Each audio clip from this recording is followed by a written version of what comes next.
कौम को 170 अरब का टीका लगाकर और पेट्रोल 272 का इनाम देकर बादशाह सलामत तुर्किया की आवाम से हमदर्दी करने निकल पड़े। लगाकर आग शहर को ये बादशाह ने कहा, उठा है आज दिल में तमाशे का शौक बहुत, झुका के सर सभी शाहपरस्त बोल उठे, हुजूर का शौक सलामत रहे शहर और बहुत। खाली खुली सुकी हमदर्दी वास्ते तुर्की जा रहा है, इथे अवाम कोल खाने वास्ते आटा नहीं, पहले कपड़े बेच के अवाम नू आटा दे, फिर नंगा जा जिथे मर्जी जा। पाकिस्तानी क्राइम मिनिस्टर तुर्किया को खामखा जहमत देने तुर्किया पहुंच गया। बंदा डीठ होना चाहिए, बाकी इज्जत तो आनी जानी शय है। बस एक बार मेरा तुर्किया में फोटोशूट हो जाए और चंद वीडियो क्लिप बन जाए ताकि मैं जब चाहूँ शो मार सकूं और जिंदगी भर तुर्किया वालों पर एहसान चढ़ा सकूं, क्योंकि आज तक इसने कभी कोई काम शुबाजी के सिवा नहीं किया। इस वजीर आजम के दौरे हुकूमत में कभी कोई एक भी सरबरा पाकिस्तान के दौरे पर नहीं आया। मुल्क में बदतरीन सैलाब आया मगर किसी ने जहमत गवारा नहीं की। मुंह लेकर हर जगह पहुंच जाना बस इस शोबाज का ही कमाल है। वहाँ भी इसे लेने कोई एयरपोर्ट नहीं आया। भाई किसी के पास इतना वक्त ही नहीं है कि अपना काम छोड़कर आपको रिसीव करता फिरे। बेइज्जत गैर मकबूल कंगले सरबराहान के साथ यही कुछ किया जाता है। न दूसरे मुल्क आपकी इज्जत करते हैं न दुनिया आपकी इज्जत करती है। क्या इज्जत होगी इस शख्स की जो गरीबों पे टैक्सों की भरमार करने के बाद खुद अय्याशी करने तुर्की पहुंच गया हो। आज पाकिस्तानी और तुर्की वाले बराबर हैं। तुर्की और शाम वाले जल्जले से मर गए और हम पाकिस्तानी आपकी पॉलिसियों, महंगाई और नाअहली की वजह से मर जाएंगे। अपने मुल्क के तो आपने तुर्की से बदतर हालात बना दिए हैं। आपका वो हिसाब है जेब विच तेला नहीं ते कटदा फिरदा मेला मेला। जल्जले से ज्यादा तो तुम्हारी हुकूमत खतरनाक है। 30 साल से मुल्क को दोनों हाथों से लूट रहे हो। उधर जाने की बजाय इनकी इमदाद क्यों नहीं करते? पाकिस्तानी अवाम की बहुत ख्वाहिश है कि चाचा तेरी मेहरबानी वहीं से अपने देश लंदन निकल जाना। तुम लोगों ने अरबों का जो बोम अवाम पर गिराया है, इसके बाद तो इस्तीफा देना बनता है। जिनका टोला साथ लेकर लाखों का फ्यूल खर्च करके तुर्की की सैर पर जा रहे हो, खामोशी से अपने उन गुलामों के साथ इस्तीफा भिजवा देना। लाहौर हाईकोर्ट के फरमान के मुताबिक कानून की नजर में ताकतवर और कमजोर बराबर हैं। अगर हकीकत में ऐसा ही है तो इमरान खान को लाहौर हाईकोर्ट बुलाने से पहले वजीर आजम शहबाज शरीफ को अदालत में बुलाकर उस 50 रुपए वाले झूठे स्टाम्प पर गिरफ्तार किया जाए, जिसकी बुनियाद पर भगोड़ा मुजरिम नवाज शरीफ आज तक मुल्क से फरार है। तुम जैसे बेवकूफ बंदे का हमारा वजीर आजम होना ही एक अजाब से कम नहीं है। इनको तुम्हारी जरूरत नहीं है, तुम इनके लिए मजीद मुश्किलात पैदा कर रहे हो। पाकिस्तान में सैलाब जदगान अभी तक खुले आसमान तले हैं और आप दूसरे मुल्कों के जल्जला जदगान के लिए एड़ियां रगड़े हैं। वहाँ तो कुदरती आफत आ गई है, यहाँ जो आप लोग आफत बनकर बैठ गए हो और अवाम की जिंदगी अजाब बना रखी है। इसका हल कौन करेगा? अपने घर में फाके हो रहे हैं और घर के सरबराह को हमसाये में खाना क्यों नहीं बना उसकी फिक्र पड़ी है। करप्ट इम्पोर्टेड नालायक वजीर आजम और वजीर खजाना ने जो तबाही पाकिस्तान में सिर्फ 10 माह में मचाई है, किसी जल्जले की तबाहकारियों से कम नहीं। पाकिस्तानी अवाम इस वक्त जिन मुसीबतों का शिकार है, बेशर्म पीएम को इसका एहसास नहीं। वो सरकारी खजाने से अभी तक सैर सपाटे और अय्याशी कर रहा है। हुजूर वाला सैलाब जदगान का क्या करना है? क्या उन बेचारों की जरूरियात पूरी हो गई? उनकी दादरसी हो चुकी? मानना कि तुर्की और शाम में बड़ी तबाही और बर्बादी हुई, मगर क्या तुर्की वाले पाकिस्तान वालों से बढ़कर इंसान है? बहुत आला दर्जे की शय है, इसको कोई असर ही नहीं होता कि पाकिस्तान में भी महंगाई का जल्जला आया हुआ है। बड़ा बेहिस इंसान है, बेशर्मी और डटाई की इंतहा है। ये क्या देने जा रहा है? पाकिस्तानी अवाम का थोड़ा सा एहतराम है, वो भी खाक में मिलाने गया होगा। ये चोर शुबाज शर्म तो नहीं आई कि गरीब का एक नवाला भी छीन लिया? वो जो कपड़े बेचकर आटा खरीदा है वो कहाँ है? हजरत उमर फारूक रज़ियल्लाहु ताला अन्हु का कौल याद रखना कि अगर मेरी हुकूमत में भूख से कुत्ता भी मर जाए तो हशर के रोज मुझसे पूछा जाएगा, और वो वक्त करीब है जब इन गरीबों का पूछा जाएगा। फिर क्या जवाब दोगे? पाकिस्तान में महंगाई का बम गिराकर बेशर्मों की तरह तुम तुर्की जा रहे हो, शर्म नहीं आती? पहले यहाँ पर अपना काम मुकम्मल करो, फिर किसी और की मदद करो जाके। जल्जले और सैलाब ने इतनी तबाही पाकिस्तान में नहीं मचाई जितनी तुमने और तुम्हारे खानदान पाकिस्तान में तबाही मचाई है। वो कहता रहा मैं तो बर्दाश्त कर लूंगा, आप लोग नहीं कर पाओगे, और हम उसका मजाक उड़ाते रहे।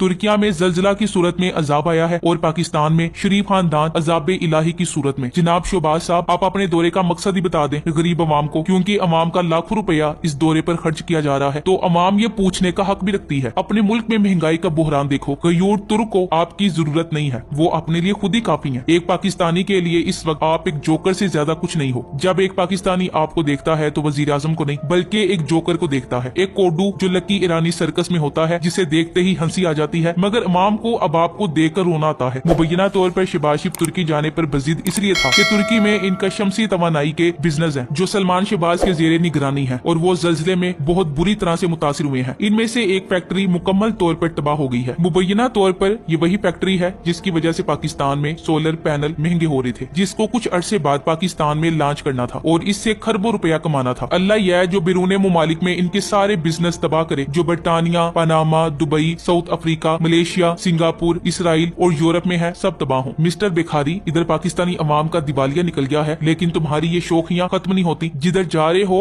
उधर क्यामत के मनाजिर हैं। अब जाते हुए उधर भीख मांगना ना शुरू कर देना, क्योंकि ये तुम्हारी पुरानी आदत है। सारी दुनिया दौरे किए बगैर ही तुर्किया की इमदाद कर रही है। मुत्तहदा अरब इमारात ने शाम और तुर्किया के जलजला जदगान के लिए 640 टन इमदादी सामान 22 त्यारों से पहुंचाया है। इमदाद की फराहमी का सिलसिला अभी भी जारी है। इनमें से 7 त्यारे शाम भेजे गए हैं, जिन पर खाने पीने की अशिया के अलावा 515 खेमे थे। इमारात ने त्यारों से फील्ड अस्पताल और रेस्क्यू टीमें भी रवाना की हैं। तुर्किया के लिए जो फील्ड अस्पताल भेजा गया है वो इस्लाहिया नामी इलाके में काम करेगा। ये 50 बिस्तरों, लिबार्ट्री, फार्मेसी, पीटीओ पर मुश्तमिल है। दरी असनाम, माओ और बच्चों की निगहदाश्त करने वाली सुप्रीम काउंसिल की चेयरपर्सन शेखा फातिमा बिन मुबारक ने इमदादी अमल के लिए 50 मिलियन दरहम फराहम करने की हिदायत जारी की है। शेखा फातिमा को कार खैर बढ़ चढ़ कर हिस्सा लेने पर अल इमारात कहा जाता है। इमारात के 16 फलाही इदारे इमदादी अमल में शामिल हैं। कतर ने फुटबॉल वर्ल्ड कप के लिए बनाए गए 10,000 मोबाइल घर तुर्किया के जलजला मुतासरीन को अतिया करने का ऐलान किया है। अमरीकी खबरसा एजेंसी एसोसिएटेड प्रेस के मुताबिक कतर ने कहा है कि इसका पहले ही से मंसूबा था कि वो ये घर किसी को अतिया कर देगा। फुटबॉल वर्ल्ड कप में कतर को 14 लाख अफराद को रिहाइश देने की जरूरत थी, जो इसने मोबाइल घरों के जरिए पूरी की। तुर्किया और शाम में 7.8 शिद्दत के जलजले में 35,000 से ज्यादा लोग हलाक हो चुके हैं। अभी लोगों को मलबे में तलाश किया जा रहा है और मजीद हलाकतों का खदशा है। हजारों घर जमीन बोस हो चुके हैं, जिसकी वजह से लाखों लोग बेघर हो गए हैं। बहुत से लोग सख्त सर्दी में खुले में सोने पर मजबूर हैं। कतर और दीगर खलीजी ममालिक ने जलजला मुतासरीन की इमदाद के लिए की जाने वाली काविशों में हिस्सा लिया है। यूएई ने $10 करोड़ की इमदाद दी है। सऊदी अरब ने इमदादी सामान के 8 जहाज तुर्किया और शाम भेजे हैं, और ये हजरत अपनी अवाम पर महंगाई बम फोड़कर अपना मुंह लेकर तुर्किया जा रहे हैं। पाकिस्तान ने कुछ सामान पहले तुर्किया भेजा था। पिछले बुध को भी पाकिस्तान ने PIA के जहाज के जरिए जलजला मुतासरीन के लिए तुर्किया सर्दियों से बचने के लिए 6.60 टन वजनी खैमों की एक और खेप भेजी है। बुध ही को 20 अफराद पर मुश्तमिल रेस्क्यू और तिबी अमला शाम भेजा गया था, मगर ये सब इतना कम है कि शर्म आती है। जितने लाखों इस जोकर ने सैर सपाटे पर जाया किए हैं, इतनी इमदाद भेज दी जाती तो अच्छा होता, मगर नहीं। इन्हें तो यादगार तस्वीर बनवानी है। मिस्टर शहबाज शरीफ ने पाकिस्तान के सारे मसाइल हल कर लिए हैं और अब तुर्किया के मसाइल हल करने पहुंचे हैं। कोई और तो कामकाज था नहीं इसके पास। सोचा तुर्क भाइयों की खैर खैरियत ही मालूम कर ली जाए। महंगाई खत्म, पेट्रोल 120 का, डॉलर 100 रुपए का, जबरदस्त अदलिया, आला इंसाफ, बच्चों का महफूज मुस्तकबिल है। इस्टेब्लिशमेंट को सलाम के जिन्होंने इमरान खान को हटाकर कितनी ईमानदार और अहल हुकूमत के जरिए मुल्क को ऐसी शानदार तरक्की और खुशहाली की राह पर डाल दिया। हिम्मत है इन पटवारियों की, जो महंगाई की चक्की के 2 पार्टों में तकसीम होकर ताजा बजट पर भी कह रहे हैं आज फिर इमरान नियाजी की बिछाई माशी बारूदी सुरंगें साफ कर दी। सारी दुनिया जानती है कि PM एलन गैर मकबूल फैसले करके अपनी सियासत को दाव पे लगाकर रियासत बचा रही है। पाकिस्तान दुश्मनी में इमरान खान की तरह पेट्रोल 10 रुपए कम करना मुश्किल था। जियो पटवारी, अपना हाथ आगे करो, इस पर सोटियां बरसानी है। बिरयानी का रसिया इनके बयानिए को थाम कर बैठा हुआ है। अपनी अकल से काम लेना कब का छोड़ चुका है। खोता और कुत्ता बिरयानी ने इसकी सोचने समझने की सलाहियत छीन ली है। भाई इन बातों से पटवारियों को ही बेवकूफ बनाया जा सकता है। आखिर इमरान खान ने 2 महीने के लिए पेट्रोल पर 10 रुपए की सब्सिडी देकर कितनी बारूदी सुरंगें बिछा दी, जिसकी कमी 10 माह में 122 रुपए पेट्रोल बढ़ा 273 रुपए करके भी पूरी नहीं हो रही। ये सिर्फ अपनी करप्शन के केसेस खत्म करने आए थे। हर करप्ट ने खुद फायदे ले लिए और अब कौम की तबाही कर रहे हैं। माशियत इनसे संभाली नहीं जा रही। खान तो इसी इकोनॉमी में पेट्रोल 150 रुपए में दे रहा था और साथ वेलफेयर के प्रोग्राम भी चला रहा था। खजाने में पैसे भी थे और डॉलर भी 100 रुपया सस्ता था। पहले जीने पर टैक्स था, अब मरने पर भी टैक्स होगा। मरने वाला अल्लाह को बाद में, लेकिन हुकूमत को पहले हिसाब देगा। Thanks for watching. Allah Hafiz.